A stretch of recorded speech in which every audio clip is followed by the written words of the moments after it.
وعلى آله وأصحابه المتأدبين بالآداب. أما بعد فأعوذ بالله من الشيطان الرجيم. بسم الله الرحمن الرحيم. لقد كان لكم في رسول الله أسوة حسنة. ایک دفعہ بآواز بلند درود شریف. اللهم صل على سيدنا وشفيعنا وحبيبنا وطبيب قلوبنا وشفاء صدورنا ومولانا محمد صلی اللہ علیہ وسلم. بڑی عظیم الشان محفل میں بیٹھے ہیں. میں اس سالانہ عظیم الشان محفل میلاد النبی صلی اللہ علیہ وسلم پر حضرت پیر صاحب قبلہ مقدس العالی کو اپنی طرف سے اور اپنی دارالعلوم اہل سنت بولٹن ان کی پوری ٹیم کی طرف سے انتہائی مبارکباد پیش کرتا ہوں. اور اس عظیم الشان مسجد کی تعمیر کے آغاز پر بے شمار مبارکباد ہے.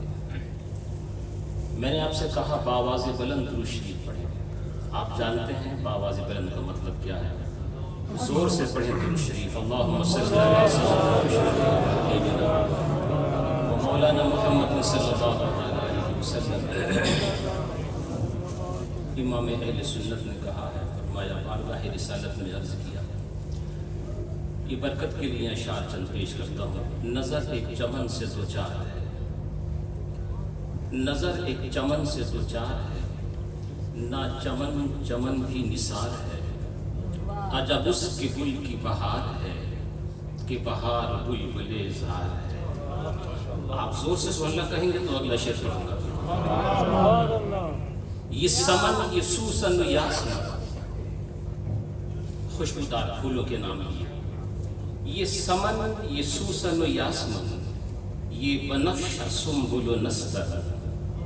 یہ سمن یہ سوسن و یاسمن یہ بنفش سنبل و نسترن. گل و سر گلال بھرا چمن وہی ایک جلوہ ہزار ہے. یہ صبا سنک وہ کلی چٹک، یہ زباں چہک لب جو جھلک، یہ مہک جھلک یہ چمک دمک سب اسی کے دم کی بہار ہے. وہ نہ تھا تو باغ میں کچھ نہ تھا، وہ نہ ہو تو باغ ہو سب فنا. وہ ہے جان جان سے ہے بقا، وہی بن ہے بن ہی سے بار ہے. بادب جھکا لو سرے بلا کہ میں نام لوں گل و باغ کا. گل تر محمد مصطفیٰ چمن ان کا پاک تیار ہے. میں نے عالم خیال میں ان کی بارگاہ میں عرض کیا، حضور آنکھیں تو سب کی ہوتی ہیں مگر آپ کو کون سی آنکھ کی تمنا ہے. اے حضور سر تو سبھی کی گردنوں پر ہے لیکن آپ کون سے سر کو چاہتے ہیں. لب تو ہر ایک کے پاس ہے، لب تو رب نے سب کو دیے ہیں مگر آپ کون سا لب چاہتے ہیں. دل تو سبھی کے پاس ہے مگر دل ہونا کیسا چاہیے. گویا انہوں نے جواب ارشاد فرمایا، وہی آنکھ ان کا جو منہ تکے، وہی آنکھ ان کا جو منہ تکے، وہی لب جو محب ہو نعت کے، وہی لب جو محب ہو نعت کے، وہی سر جو ان کے لیے جھکے، وہی دل جو ان پہ نثار ہے. امام قاضی یاز رضی اللہ تعالیٰ عنہ کی امام المحدثین ہیں، امام العاشقین ہیں. شہرۂ آفاق کتاب الشفاء بتاریخ حقوق المصطفیٰ ہے. 1000 سال سے زیادہ اس کو لکھے ہوئے ہو گئے. ابتدائی سیرت کی کتابوں میں سے ایک عظیم ترین نام الشفاء بتاریخ حقوق المصطفیٰ کا آتا ہے. امام المحدثین اپنی اسی مشہور زمانہ کتاب ہے.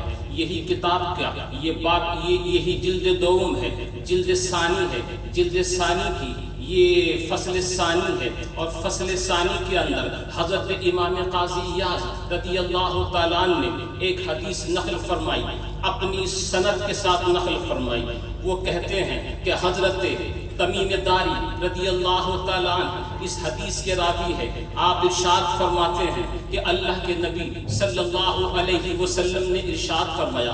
تمیم داری روایت کرتے ہیں، کہتے ہیں اللہ کے رسول صلی اللہ علیہ وسلم نے ارشاد فرمایا. کس نے ارشاد فرمایا؟ یعنی جگر گوشہ گان کرم، دستگیر درماندگان امم، امام جماعت انبیاء، مقتدائے زمرہ اتقیاء، فارس میدان جبروت، شہسوار مزمار لاہور، مکمل انواع سافلہ، مربی نفوس فاضلہ، صفائے سینہ نیر اعظم، نور دیدہ ابراہیم و آدم، مرکز دائرہ زمین و آسماں، محیط پورہ فعلیت و امکا، حاجز منزلین وجود و عدم، برزخ بحرین حدوث و قدم، حضور سیدنا مولانا محمد رسول اللہ صلی اللہ علیہ وسلم نے ارشاد فرمایا ان الدین النصیحہ، توجہ سے سماعت فرمائیے گا، ان الدین النصیحہ، ان الدین النصیحہ، ان الدین النصیحہ، 3 دفعہ ارشاد فرمایا سارا کا سارا دین، الف لام استغراق کا ہے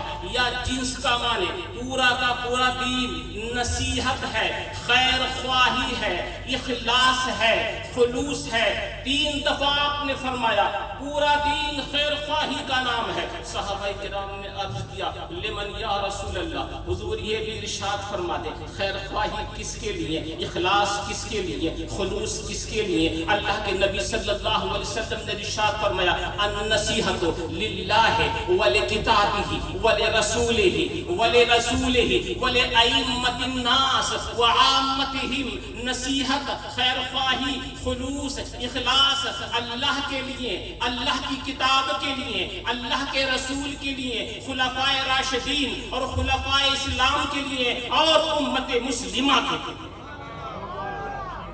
امام قاضی یاز نے ہر ایک کا مطلب بتایا ہے، ہر ایک کے طرق اور ہر ایک کا طریقہ۔ النصیحۃ للہ کا مطلب کیا ہے، النصیحۃ لرسولہ کا مطلب کیا ہے، النصیحۃ لکتابہ کا مطلب کیا ہے، النصیحۃ لائمۃ الناس کا مطلب کیا ہے، النصیحۃ لعامتہم کا مطلب کیا ہے۔ اس مبارک محفل کی مناسبت سے صرف میں النصیحۃ لرسولہ کے اوپر چند باتیں آپ کے سامنے پیش کروں۔ آپ نے کہا النصیحۃ لرسولہ، خیر خواہی اللہ کے رسول کے لیے۔ امام قاضی یاز نے فصل قام کیا فرمائی تھی، واجب ہے خیر خواہی ہر ایک کے اوپر۔ نبی کی بارگاہ میں خیر خواہی کیسے کرو گے؟ انہوں نے طرق بتائے، آپ نے ارشاد فرمایا ان میں سے ایک طریقہ کیا ہے، التصدیق بنبوتہ، نبی صلی اللہ علیہ وسلم کی نبوت کی تصدیق کرنا۔ ایک طریقہ بتایا بذل الطاعت فیما امر بہ ونہی عنہ، اپنی اطاعت کو خرچ کر دینا ان ساری چیزوں کے اندر جن چیزوں کا اللہ کے رسول نے حکم دیا ہے اور جن چیزوں سے اللہ کے رسول نے منع کیا ہے۔ اب ہمارے اوپر لازم اور ضروری ہے، اے مسلمانوں، اے عید میلاد مصطفیٰ کے اس مبارک محفل کے اندر جھنڈے اٹھا کر کے یا ہاتھ اٹھا کر کے اپنی وفاداری اور اپنی تعاشیاری کا اظہار کرنے والوں، ہمارے اوپر لازم و ضروری ہے جس چیز کا اللہ کے رسول نے ہمیں حکم دیا ہے وہی کریں، اور جن چیزوں سے منع کیا ہے ان سے رکیں۔ چاہے وہ محفل میلاد ہو، چاہے وہ نکاح کی محفل ہو، چاہے وہ طعام کی محفل ہو، چاہے وہ اپنے یار دوستوں کی محفل ہو، چاہے وہ کوئی بھی محفل ہو، اللہ کے رسول جس چیز سے منع کرے اس سے رکو، جس چیز کا حکم دیا اس کو کرو۔ ایک بات اور آپ سے میں عرض کرتا ہوں، اس کے بعد وہ ارشاد فرماتے ہیں وَإِحْيَاءُ سُنَّتِهِ بِالطَّلَبِ، ڈھونڈ کر کے نبی کی سنت کو زندہ کرنا، ڈھونڈ کر کے نبی کی سنت کو زندہ کرنا۔ اگر آپ کو ایسا لگ رہا ہے کہ یہ سنت مٹ رہی ہے، ختم ہو رہی ہے، آپ اسے لیں اور اس کو زندہ کرنے کی کوشش کریں۔ قسم رب کائنات کی، اللہ کے نبی صلی اللہ علیہ وسلم نے ارشاد فرمایا ہے من تمسک بسنتی عند فساد امتی فلہ اجر 100 شہید، جو کوئی بھی میری امت کے بگاڑ کے وقت میری سنت کو زندہ کرے گا، میری سنت کو مضبوطی سے پکڑے گا، اس کو 100 شہیدوں کا ثواب دیا جائے گا۔ ایک اور شخص سنو، اس کے بعد امام قاضی یاز فرماتے ہیں وَتَخَلُّقُ بِأَخْلَاقِهِ الْكَرِیمَةِ، نبی کے اخلاق کریمہ سے اپنے آپ کو موصوف کرنا۔ ایک اور شخص سنو، اور اسی کے پر بات میں جا کر کے اختتام مسجد کروں گا، اس لیے کہ ٹائم بہت کم ہے اور محدود بھی ہے۔ فرماتے ہیں اور یہ ہے وَمَحَبَّةُ آلِ بَيْتِهِ وَأَصْحَابِهِ، نبی کی بارگاہ میں خیر خواہی یہ ہے کہ نبی کے اہل بیت اور صحابہ دونوں سے محبت رکھی جائے۔ یہ اہل سنت و جماعت کا امتیاز رہا ہے، 1400 سال سے زیادہ کا عرصہ ہوا اہل سنت و جماعت کا یہ امتیاز و درہ امتیاز رہا ہے کہ اہل سنت و جماعت کے ہاتھوں کے اندر ایک ہاتھ میں دامن محبت آل رسول ہوتا ہے اور دوسرے ہاتھ میں دامن محبت صحابہ کرام ہوا کرتا ہے. دونوں کی محبت ہے. بڑا اچھا کہا ہے کسی کہنے والے نعرہ تکبیر، ان کا دامن، نعرہ رسالت، شان صحابہ کرام. بڑا اچھا کہا کسی کہنے والے نے، ان کا دامن تھاما، یعنی اہل بیت عظام کا ان کا دامن تھاما، ان کا دامن تھام کے یعنی صحابہ کرام کا دامن تھام کے ہاتھ اپنے نکلے دونوں کام کے. لیکن محبت کی حد بندی ہے.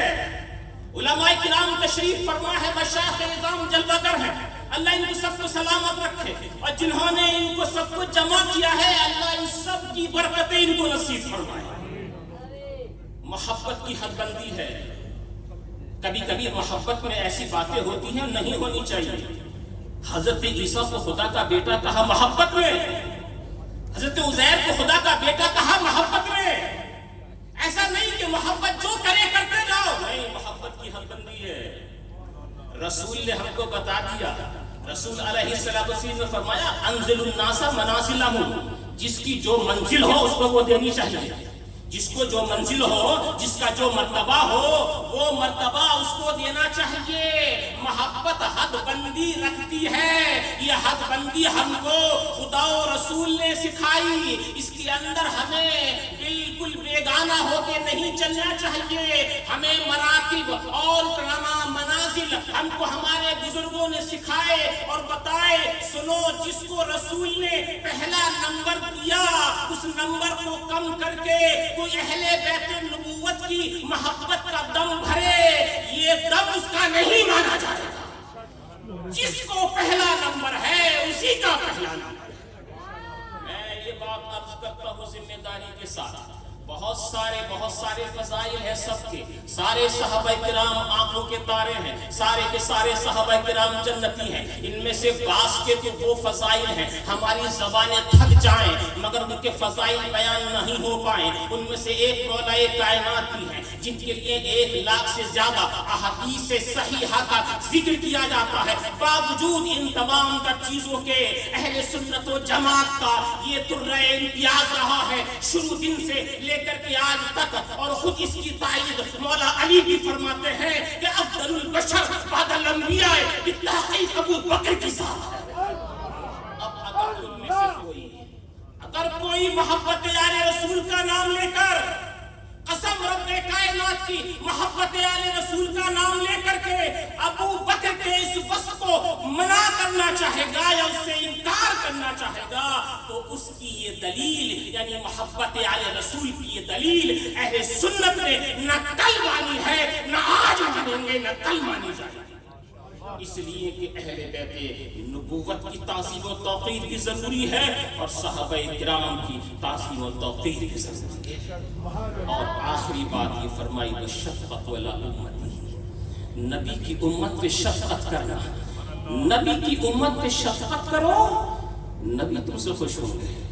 تم میں سے کسی کو اگر کسی نے درد مند پایا، اس کی درد مندی کو دور کیا، تم نے بظاہر ایک مدد اور ہیلپ کی، ایک امتی کی، مگر نبی خوش ہو رہے ہیں. مجھے خوشی ہے اس بات کی کہ اس وحی پریس کے ذریعے غریبوں کو، بیواؤں کو، ضرورت مندوں کو ان کی بھی مدد کی جاتی ہے، تعاون کیا جاتا ہے. دیکھو یہ محمود غزنوی ہیں، بہت بڑے بادشاہ اسلام گزرے ہیں. ایک مدرسہ قائم کیا تھا، تاریخ فرشتہ میں اس کو بیان کیا گیا ہے. ایک دن عشاء کی نماز کے بعد انہوں نے یہ خیال کیا مدرسے کے بچوں کا جائزہ لیا جائے. چنانچہ وہ اندھیری رات تھی، اپنے خادم کو انہوں نے شمعدان دیا. شمعدان چاندی اور سونے سے بنا ہوا تھا. شمعدان لے کر کے اندھیری رات میں محمود غزنوی بچوں کی جو تعلیم پا رہے ہیں ان کی نگہداشت کے لیے یا ان کو دیکھنے کے لیے نکل پڑے ہیں. ایک مدرسے کے کونے میں گئے، بچوں کو دیکھا، کوئی وہاں پڑھ رہا ہے، کوئی وہاں پڑھ رہا ہے. کسی کے پاس شمعدان ہے، کسی کے پاس لالٹین ہے، کسی کے پاس چراغ جل رہا ہے. لیکن ایک غریب طالب علم کو انہوں نے دیکھا کہ ایک پیڑ کے نیچے پڑھ رہا ہے، اس کے پاس لالٹین نہیں ہے، شمعدان نہیں ہے. چراغ نہیں ہے. وہ بچہ یہ کرتا ہے کہ سامنے بنیے کی دکان ہے, وہاں جا کر کے دوڑ کر کے کتاب دیکھ کر کے واپس آتا ہے, پھر اسے یاد کرنا شروع کر دیتا ہے. بادشاہ وہاں چلا جاتا ہے, کہا بیٹا تمہارے پاس شمعدان نہیں ہے کیا, تمہارے پاس چراغ نہیں ہے؟ وہ رونے لگا, میرے باپ کے پاس پیسہ نہیں ہے کہ میں شمعدان خریدوں یا چراغ خریدوں. بادشاہ نے حکم دیا اپنے خادم کو کہ یہ زرعی اور قیمتی ترین شمعدان اس غریب طالب علم کو دے دیا جائے. بظاہر اس بادشاہ نے ایک طالب علم کی مدد کی تھی. جب چلے گئے نا گھر پہ اور جا کر کے سوئے تو پھر آنکھوں کے اندر اور دل کے اندر اور خواب کے اندر وہ تشریف لائے جن کے آنے سے بہاریں آیا کرتی ہیں. اللہ کے رسول صلی اللہ علیہ وسلم خواب میں تشریف لائے اور آ کر کے ارشاد فرماتے ہیں, اے محمود غزنوی, تو نے ہماری امت کے ایک غریب طالب علم کی آج مدد کی ہے, ہم نے تیرے لیے اپنے رب سے دعا مانگی. الشفقۃ علی امتی, امت کے اوپر شفقت کرو گے کسی امتی کے اوپر خوش ہوں گے تمہارے نبی تم سے. اللہ تعالیٰ مجھے اور آپ کو سب کو اس کے اوپر عمل پیرا ہونے کی توفیق عطا فرمائے. السلام علیکم ورحمۃ اللہ وبرکاتہ.